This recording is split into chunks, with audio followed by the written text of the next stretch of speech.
Tunaposema kuinuliwa, maana yake ni kutoka chini alafu naenda juu, si ndio tafasiri yake? Kuinuliwa, mtu anainuliwa kutoka wapi? Tunaposema kitu hiki kinainuliwa, kinainuliwa kutoka wapi kwenda wapi? Kinainuliwa kutoka chini kwenda. Na tunaposema kitu kinashushwa, kinashushwa kutoka wapi? Kinashushwa kutoka juu kinakuja. Lakini kuinuliwa ni kutoka chini kwenda. Huo ndio mpango wa Mungu katika maisha yako. Na ninatazamia mwaka unaokuja huo utakuwa ni mwaka wa kuinuliwa na Bwana. Naam, tunaposema kuinuliwa na Mungu, maana yake kuinuliwa kwa maeneo yote. Sawa sawa? Kuinuliwa katika maeneo ya uchumi, lakini kuinuliwa katika maeneo ya afya, lakini kuinuliwa katika maeneo ya kihuduma, kuinuliwa katika maeneo ya kimaisha. Bwana Yesu asaidie. Hayo huwa ni makusudi ya Mungu katika maisha yako. Sawa sawa? Hilo ulifahamu kabisa. Mungu ni Mungu asiyependa uishi katika maisha ya chini. Ndio maana ya kuinuliwa kutoka chini kwenda wapi? Kwenda juu. Na unapomwamini Kristo, maana yake umeanza maisha ya kuinuliwa. Sawa sawa? Sawa sawa? Sawa sawa? Sasa mtazame jirani yako, umwambie hata wewe kuinuliwa ni haki yako. Unajua wakati mwingine tunapozungumza habari ya kuinuliwa, usijitazame kama ulivyo mama Mage. Unanielewa vizuri? Ujitazame kwa mtazamo wa Mungu. Hata wewe Mungu ana makusudi. Una haki ya kutoka hapo ulipo ukue kwenye viwango vikubwa. Sawa sawa? Hata wewe mwambie jirani yako, makusudi ya Mungu ni kwenye viwango vikubwa. Bwana tusaidie sana. Tunapozungumza kuinuliwa ni katika hali ya kukua. Ni kama jinsi ambavyo mtoto anapozaliwa hatumtazamii aendelee kukaa katika hali ile ile, si ndio? Akikaa katika hali ile maana yake huo ni ugonjwa, si ndio? Lakini tunamtazamia kabisa kwa matarajio ya mzazi ataendelea kutoka katika hatua ya chini, hatua ya uchanga, na kila siku zinavyokuwa zinaenda atazidi kubadilika na hatimaye atafika katika viwango vya utu nini? Utu uzima, si ndio? Sasa ndio tunasema mtoto amefanyaje? Amekuwa. Kwa hiyo hata makusudi ya Mungu katika maisha ya mtumishi wake huwa ni hayo. Anapokuita katika maisha yale unayokuwa nayo, pengine maisha ambayo hayatamaniki kabisa, maisha ya chini, maisha ya kudharaulika, lakini Mungu huwa anaanza na hatua hiyo. Malengo yake ni kumpeleka kwenye hatua kubwa. Sema amina. Amen. Sema amina. Sema amina. Sema amina. Sasa hebu tuanze na neno hili lianze kukufungua vizuri ufahamu. Zaburi ya 113 na mstari wa 7. Zaburi ya 113 mstari wa 7. Zaburi ya 113 mstari wa 7. Inawezekana hili neno litafungua ufahamu wako sawa sawa, ili akili yako ikae vizuri. Naam. Biblia inasema, humuinua mnyonge kutoka mavumbini, naam, na kumpandisha maskini, naam, kutoka njaani. Bwana tusaidie. Humuinua mnyonge, si ndio? Mnyonge ni mtu duni, sawa sawa? Mtu asiye na kitu, sawa sawa? Ameongeza na maskini ni mtu asiye na nini? Na kitu. Asiye na kitu kihuduma, asiye na kitu kiuchumi, maisha asiyo na thamani kwa ujumla, sawa sawa? Sasa Mungu anamtoa hapo, alafu anamuinua juu, kiwango cha kumketisha pamoja na nini? Na wakuu. Halo, halo, halo. Piga makofi sasa hapo ulipo.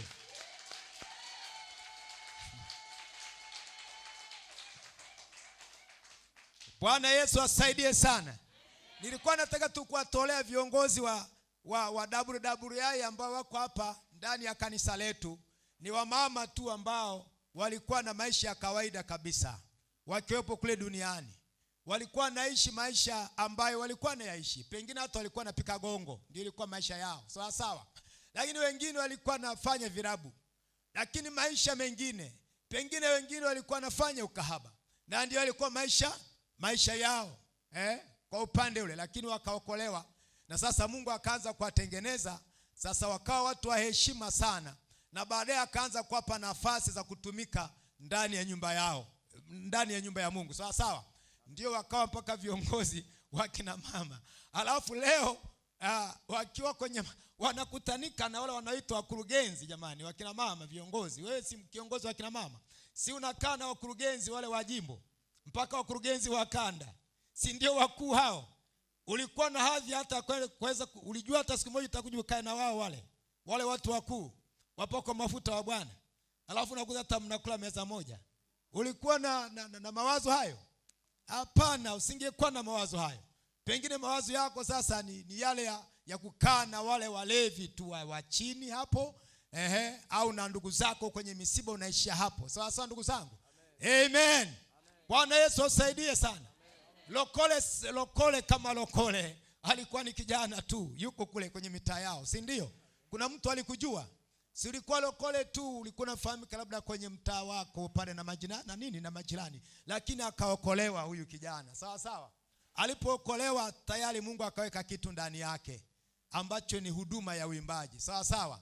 Sasa lakini pia na uinjilisti. Sasa leo lokole amejulikana. Sawa sawa. Lokole kwenye mitandao yupo. Sawa sawa. Kwenye YouTube yupo. Wanajua lokole wa nini? Wakuruya. Hata sasa nimepigiwa simu na watu kutoka wapi? Misungwi. Wanaomba lokole aende kuimba kwenye mikutano yao. Misungwi. Bwana usaidie sana. Alikuwa anajulikana huyu. Kama singelikuwa ameokoka, angelikuwa na heshima na sifa hiyo. Bwana usaidie sana. Sijui kama tunapozungumza kuinuliwa na Bwana, sijui kama unaelewa. Angeliweza kuchanja mbuga, akapanda Zakaria basi service. Au Kisire basi service. Akavunja kishoka kwenye dirisha. Akafika pale wapi? Lamadi, akaona wanauza ufuta madirishani, wanauza maji na soda. Alafu akasema naombako moja. Akaendelea kuvunja kishoka pale, akanunua na karanga. Alafu safari na chanja mbuga. Anaenda wapi lokole huyo? Haendi matembezi, sawa sawa. Amen. Anakwenda Misungu kutumika. Hiyo heshima angeipata lokole. Labda angelikuwa kijana mitaani tu. Inawezekana angeingia hata kwenye kuvuta sigara, au hata kwenye madawa ya kulevya. Angelikuwa naye labda angekuja kwa hata mpikaji wa pombe maarufu, anafungia watu madramu yale. Wanasema kijana wa Kibanyo, mtu akitaka kupika gongo na dramu lile, kijana wa Kibanyo ndiye anajua kufunga. Alafu anaanza kumtafuta. Pepo hilo lipite mbali kwa jina la Yesu. Amen. Lakini Yesu akamkokotoa kutoka huko. Amen. Sasa amepata heshima. Kwa hiyo tunaposema kuinuliwa ndio katika kiwango hicho, kwamba na kuketisha na wakuu. Siku moja utakutana na wakina Muhangira kwenye platform moja. Hamtakaa nao wala wakina Muhangira. Wakina Kristo si mwimbaji gani mwenye heshima sasa hivi? Maana wote wameharibu heshima zao, karibu wengi. Waliobaki wa kuokoteza hao wenye sifa na heshima. Siku nyingine mtakaa na wakina Abiudi, Mishori pamoja. Sasa ulikuwa unategemea? Usingeweza pengine kutegemea, lakini kwenye platform moja siku moja mnakutana. Haleluya. Haleluya. Haleluya. Alafu siku moja unakaa na maaskofu, anasema huyu ni mwimbaji kutoka wapi? Sijui kama mnanielewa ndugu zangu. Sijui kama mnanielewa.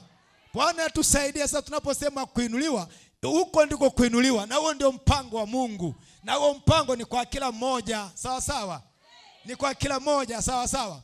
Utoke kwenye maisha ya unyonge, uende kwenye maisha ya nguvu, sawa. Kama ni uchumi, umiliki fedha.